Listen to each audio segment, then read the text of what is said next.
G'day, Shah here once again with Four Wheels on the Road, helping you get the most out of your time away. This week we're doing something that's very different for the channel. We're taking a look at something that's actually going to bring the outdoors indoors for you. And this is the Sega Flux in satin black. It's a at-home planetarium. Something I've been wanting to get for a little while, and I just decided to pull the trigger on very recently. What we're going to be doing today when we actually get back home is taking a look at all of the different settings that are available on it, all the different switches, and all of the different uses you can get out of it as well. So what we'll do when we get home is take a look at unboxing it, and we'll get it up and running and take a look at how it all works. We'll see you in a minute.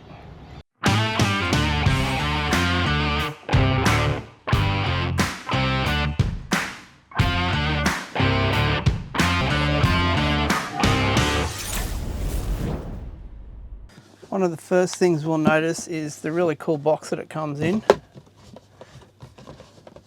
You may not have been able to see it when we were out and about, but it comes in a really cool box. The art on the outside of the box is quite nice, so it's quite easy to get into. Now we've already got in here and taken a couple of the pieces out.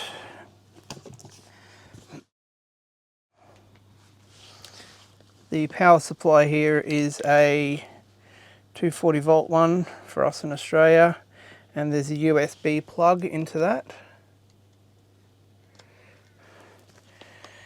So if you wanted to use a power bank or something like that, like this dodgy old one I've got here, I could just plug it in and use it outdoors if I wanted to, which is pretty cool. So that's the power supply. So, and no matter where you get this, it comes with two standard discs. We've got Northern Hemisphere, which you'll see there. And then you also have Northern Hemisphere with constellations.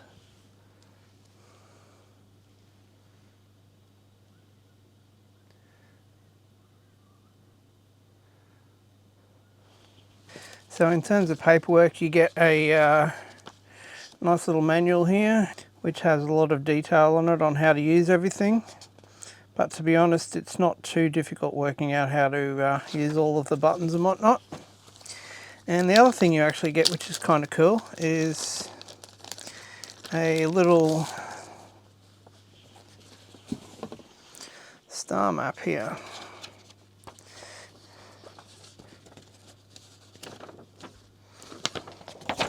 Which is a poster. So this is the Southern Hemisphere, which is strange, but it's a cool little poster.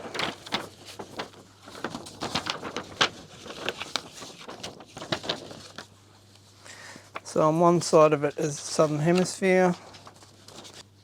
You'll see it there.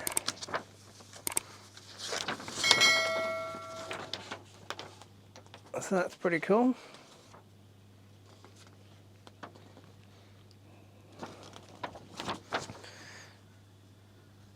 And the other side is the Northern Hemisphere, which is also pretty cool.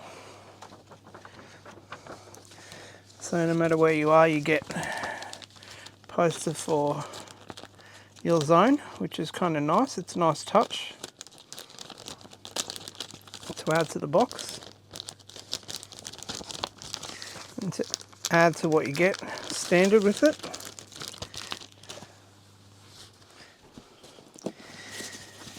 Now the unit itself is here.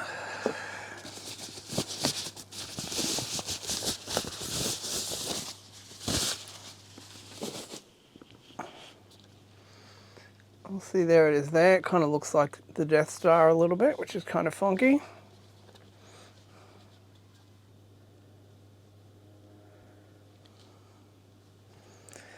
And there's a close-up of all the buttons there. So far right hand side, power on and off, a switch. Then you've got the star display, so with stars kind of coming across.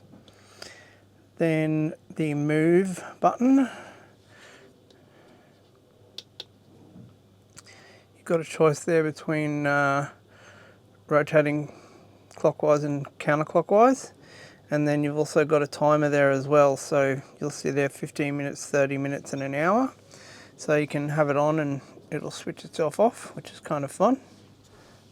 And we'll see there the DC in is around the side there. And in terms of adjustment, you just unscrew this little knob here and you can go up and down.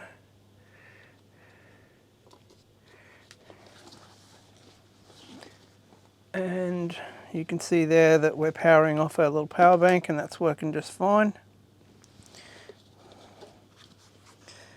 So you can see there, if we put star on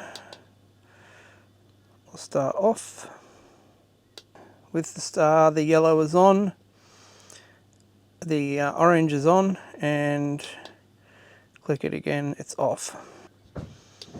Now the movement, we've got north and south, so it's basically clockwise and anti-clockwise.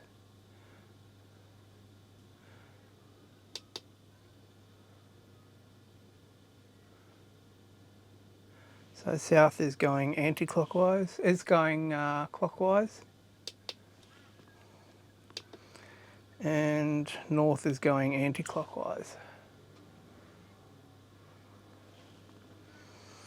And for the timer, it's just that button there. And the fourth click is off.